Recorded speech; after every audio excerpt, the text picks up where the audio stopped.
Olá, seja bem-vindo ao canal A Bíblia Explica. Hoje nós iremos falar um pouco sobre Daniel, capítulo 10. Pega sua Bíblia para você acompanhar. O verso 1 fala assim: No terceiro ano de Ciro, rei da Pérsia, Daniel, chamado Beltesazar, recebeu uma revelação. A mensagem era verdadeira e falava de uma grande guerra. Na visão que teve, ele entendeu a mensagem. Esse que teria uma grande guerra também pode ser traduzido como tempos difíceis. Tempos difíceis é a mesma expressão que foi utilizada em Daniel capítulo 9, falando sobre a reconstrução do templo. Ciro é colocado aqui, então, o nome dele, porque era a época do reinado dele, e a primeira vez em Daniel que é citado o nome de Ciro é Daniel capítulo 1, verso 21. Porém, já em Isaías tinha uma profecia acerca de Ciro. Acompanha comigo Isaías, o capítulo 44, o verso 28. Fala assim: Que diz acerca de Ciro: Ele é meu pastor e realizará tudo o que me agrada. Ele dirá acerca de Jerusalém: seja reconstruída, e do templo sejam lançados os seus alicerces. Aqui estava previsto que Ciro seria aquele que diria, para começar então, determinaria a reconstrução do templo e de Jerusalém. O capítulo 45, ainda de Isaías, verso 1 diz: Assim diz o Senhor ao seu ungido, a Ciro, cuja mão direita eu seguro com firmeza para subjugar as nações diante dele e arrancar a armadura de seus reis, para abrir portas diante dele, de modo que as portas não estejam trancadas. E aí descreve uma série de coisas que Ciro iria fazer, mas eu reforço aqui o verso 4 do mesmo capítulo. Por amor de meu servo Jacó, de meu escolhido Israel, eu o convoco pelo nome e lhe concedo um título de honra, embora você não me reconheça. Veja que Ciro não era um rei que conhecia Deus, não era um rei judeu.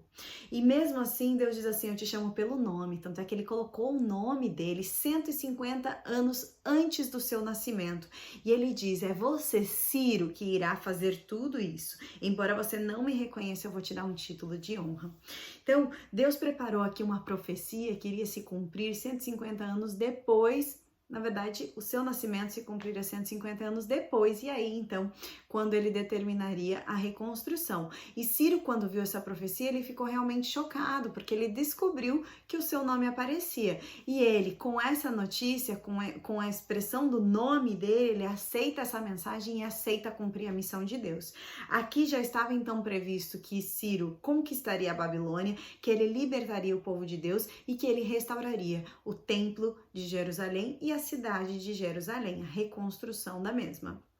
Então, Cristo, ele estava providenciando um retorno do povo de Deus, dos hebreus, e a reconstrução desse templo de Jerusalém. E isso se cumpre em Esdras, o capítulo 1, você vê esse cumprimento dessa profecia. Esdras, capítulo 1, 1 a 3.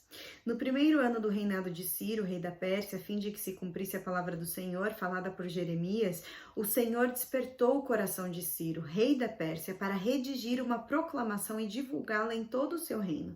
Nestes termos: assim diz Ciro, o rei da Pérsia, isso é o que ele determinou: o Senhor, o Deus dos céus, deu-me todos os reinos da terra e designou-me para construir um templo para ele em Jerusalém de Judá. Qualquer do seu povo que esteja entre vocês, que o seu Deus esteja com ele e que vá a Jerusalém de Judá reconstruir o templo do Senhor, o Deus de Israel, o Deus que em Jerusalém tem a sua morada. Ciro, ele ouviu a voz de Deus, ele percebeu que ele estava tendo um chamado e ele aceitou esse chamado. E ele diz assim: olha, todos que são do povo de Deus se dirijam à cidade, porque vocês vão reconstruir. E ele facilitou isso, inclusive financeiramente. Então começa essa reconstrução e Daniel, ele vê o cumprimento da profecia acontecendo nos tempos dele. Em Esdras 2 ele começa então a descrever como que foi esse cumprimento. Ele consegue não apenas ver a profecia, mas sim também o seu cumprimento. E por conta disso, Daniel tem uma postura muito diferenciada. Daniel capítulo 10 ainda, agora nós vamos ler o verso 2 e 3. Naquela ocasião, eu, Daniel, passei 3 semanas chorando, não comi nada saboroso, carne e vinho nem provei, e não usei nenhuma essência aromática, até que se passassem as 3 semanas.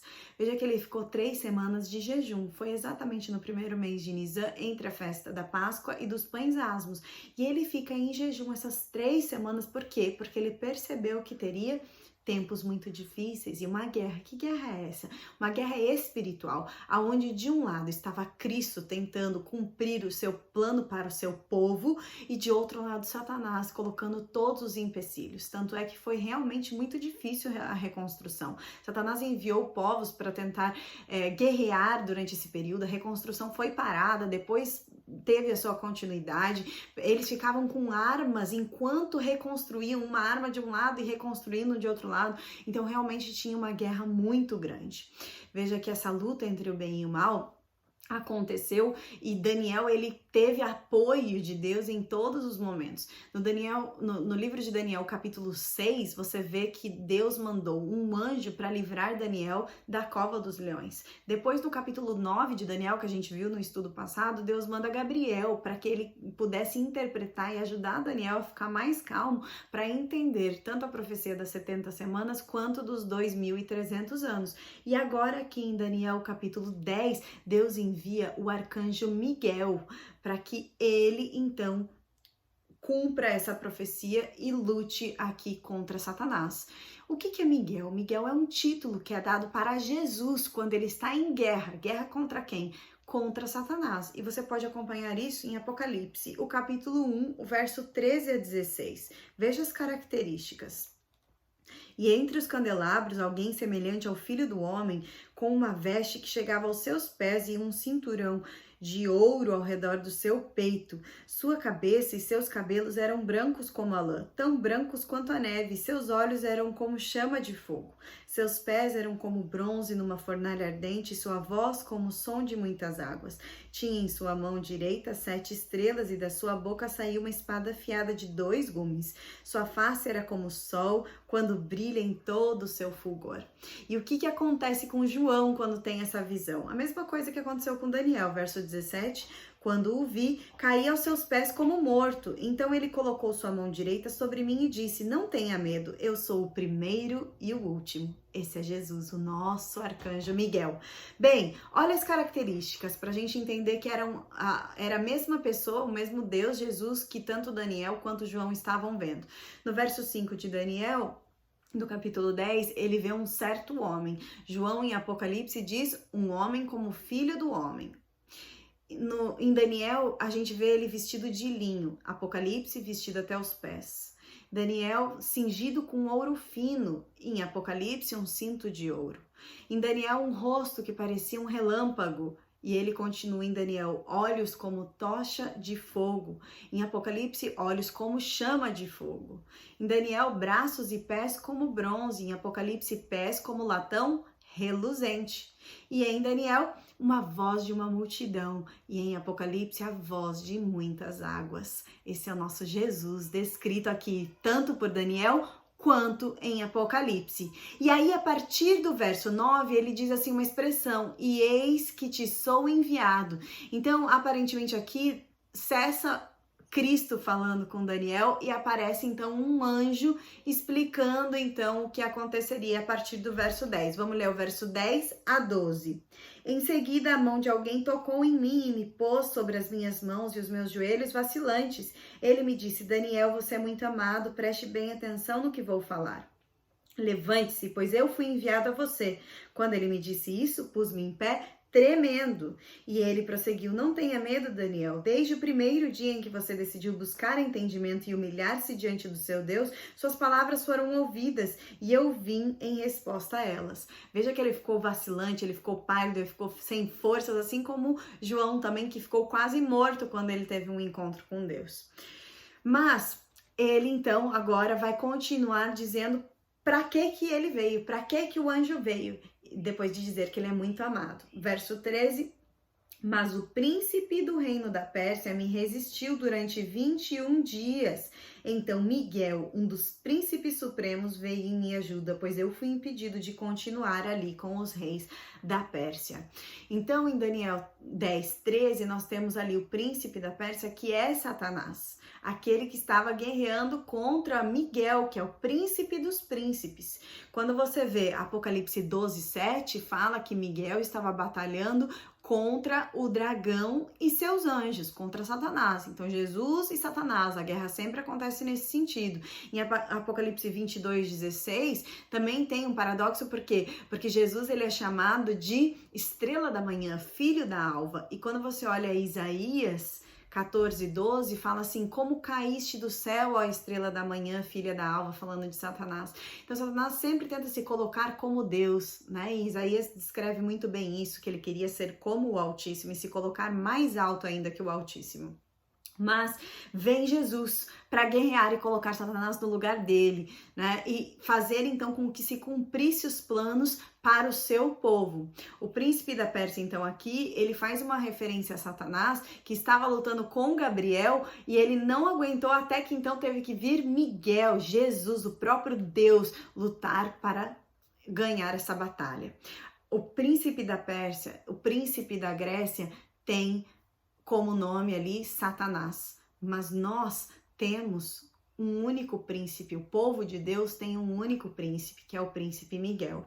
Vamos continuar lendo o verso 14-20. Agora vim explicar-lhe o que acontecerá ao seu povo no futuro, pois a visão se refere a uma época futura. Então, a visão não é apenas para o tempo de Daniel, a gente vai acompanhar depois no capítulo 11 e 12, que essa profecia chega para a gente também. 15. Quando ele me disse isso, prostrei-me rosto em terra sem conseguir falar. Então um ser que parecia homem tocou nos meus lábios e eu abri a minha boca e comecei a falar. Eu disse àquele que estava em pé diante de mim: estou angustiado por causa da visão, meu Senhor, e quase desfaleço. Como posso eu, teu servo, conversar contigo, meu Senhor? Minhas forças se foram e mal posso respirar. O ser que parecia homem tocou em mim outra vez e me deu forças. Ele me disse: não tenha medo, você é muito amado, que a paz seja com você, seja forte, seja forte. Ditas essas palavras, senti-me fortalecido e disse: fala, meu Senhor, visto que me deste forças. Lá em João, a gente vê que João também perde as forças, mas quando ele é tocado, ele recebe as forças novamente. E ele também é muito amado, assim como eu e você somos muito amados, e por isso que Deus quer que a gente entenda essas profecias, assim como Daniel entendeu. Verso 20. Então ele me disse: você sabe por que vim? Tenho que voltar para lutar contra o príncipe da Pérsia, e logo que eu for, chegará o príncipe da Grécia. Mas antes lhe revelarei o que está escrito no livro da verdade. E nessa luta ninguém me ajuda contra ele, senão Miguel, o príncipe de vocês. E aí o anjo diz para ele: olha, eu tenho que voltar lá para lutar contra Satanás. E nessa luta, o único que pode me ajudar é Miguel. A guerra, então, que estava acontecendo era para o cumprimento do plano de Deus para o seu povo. E Daniel entendeu muito bem isso, tanto é que ele ficou em jejum 3 semanas. Assim também deve ser conosco. Se a gente quer entender uma profecia, nós também temos que fazer jejum, nós temos que fazer oração, nós temos que buscar o estudo da palavra, como Daniel também buscou, e se for necessário, o próprio Cristo virá para nos libertar dessa guerra espiritual, para fazer com que a gente entenda e para fazer com que cumpra o seu plano. Vai ter sim um plano para o tempo do fim para cada um de nós, e o próprio Jesus Cristo vai garantir com que esse plano aconteça.